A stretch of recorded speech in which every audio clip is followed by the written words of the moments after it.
अस्सलामुअलैकुम दोस्तों।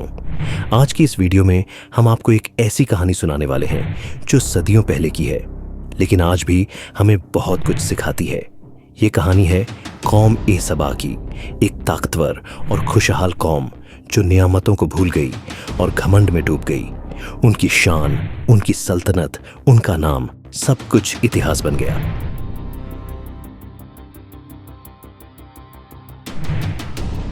पुराने जमाने की बात है, जब अरब की जमीन ज्यादातर सूखी, तपती और बंजर हुआ करती थी। रेत के समंदर में जिंदगी मुश्किल थी, पानी सोने से ज्यादा कीमती था।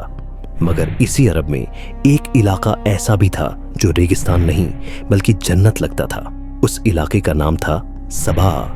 सबा यमन के इलाके में बसी एक बड़ी और ताकतवर कौम थी। उनके शहर का नाम था मारिब। चारों तरफ पहाड़ थे और उन्हीं पहाड़ों के बीच उन्होंने अपने द्वार का सबसे बड़ा अजूबा बनाया, मारिब का बांध। ये कोई मामूली बांध नहीं था। पत्थरों, मिट्टी और इंजीनियरिंग के जरिए उन्होंने बारिश के पानी को रोकना, जमा करना और खेतों तक बराबर बांटना सीख लिया था। जहां बाकी अरब प्यास से मरता था, वहां सबा की जमीन हरियाली से भरी रहती थी। बारिश आती, पानी बांध में जमा होता, फिर नहरों के जरिए दाएं और बाएं के खेतों में फैल जाता। हर तरफ बाग ही बाग थे, खजूर, अंगूर, अनार, हर तरह के फल। लोग पेड़ से फल तोड़ते, पेट भर खाते और अल्लाह की दी हुई नियामतों में चैन से जीते। सफर आसान था, रास्ते महफूज थे। एक शहर से दूसरे शहर तक जाते हुए न भूख लगती थी न डर। रातें अमन की थीं, दिन खुशहाली के। अल्लाह ने उन्हें सब कुछ दिया था, दौलत, ताकत, इल्म, निजाम और सुरक्षा। और बदले में उनसे सिर्फ एक बात चाहिए थी, शुक्र। बस ये मान लो कि ये सब तुम्हारे रब की देन है। मगर वक्त के साथ इंसान की फितरत जागी। जब नियमतें आम हो जाती हैं तो उनकी कदर कम हो जाती है। सबा के लोग धीरे धीरे भूलने लगे कि ये सब किसने दिया है। उन्हें लगने लगा कि ये उनकी अक्ल, उनकी मेहनत और उनकी टेक्नोलॉजी का कमाल है। बांध को उन्होंने अपनी ताकत की निशानी समझ लिया, खेतों को अपनी काबिलियत का सबूत मान लिया। फिर शुक्र की जगह घमंड आ गया, दुआ की जगह बुत आ गई, अल्लाह की याद की जगह दुनिया बैठ गई। उन्होंने अपने ही बनाए हुए बुतों को सजदा करना शुरू कर दिया। कहा जाने लगा कि अगर हमारा बांध है तो कोई हमें नुकसान नहीं पहुंचा सकता। अगर हमारी जमीन जरखेज है तो हमें किसी रब की जरूरत नहीं। अल्लाह ने उन्हें अचानक नहीं पकड़ा, पहले चेतावनी दी, हालात में हल्की गड़बड़ाई। कभी पानी कम हुआ, कभी फसल ठीक नहीं हुई।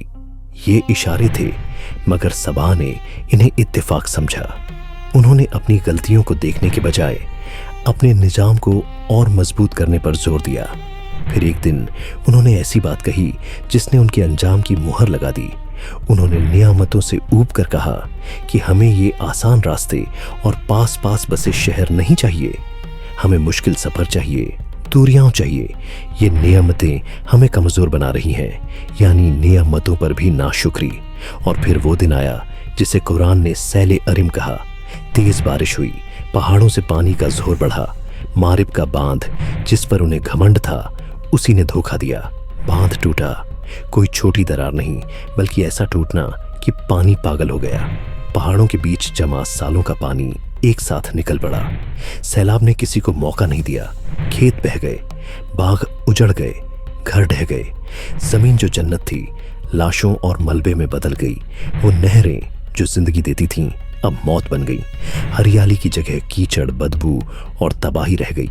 जहां कभी मीठे फल उगते थे वहां अब कड़वे फल उगने लगे। खजूरों की जगह कांटेदार झाड़ियां आ गईं। जमीन बंजर हो गई। लोग भूख से तड़पने लगे। जिन रास्तों पर अमन था वहां अब खौफ था। सबा की कौम टूट गई, सिर्फ इमारतों में नहीं बल्कि पहचान में। लोग अपने शहर छोड़कर अलग अलग इलाकों में भाग गए। कोई शाम की तरफ, कोई हिजाज, कोई यमन के दूसरे हिस्सों में। एक मजबूत कौम बिखर गई। इसलिए अरब में कहावत बन गई, सबा की तरह बिखर जाना। सबा पूरी तरह एक पल में खत्म नहीं हुई, लेकिन उनकी सल्तनत, उनकी शान, उनका नाम इतिहास बन गया। जो लोग ईमान वाले थे, जिन्होंने पहले ही अल्लाह की बात मान ली थी, वो बच गए। मगर जो घमंड में डूबे रहे वो मिसाल बन गए।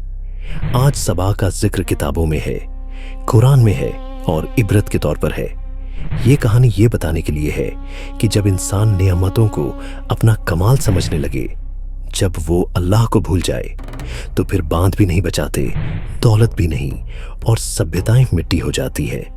यही है कौम सबा की पूरी कहानी, शुरुआत से अंजाम तक, बिना कुछ छोड़े। अगर आपको वीडियो पसंद आई हो तो लाइक करें, चैनल सब्सक्राइब करें।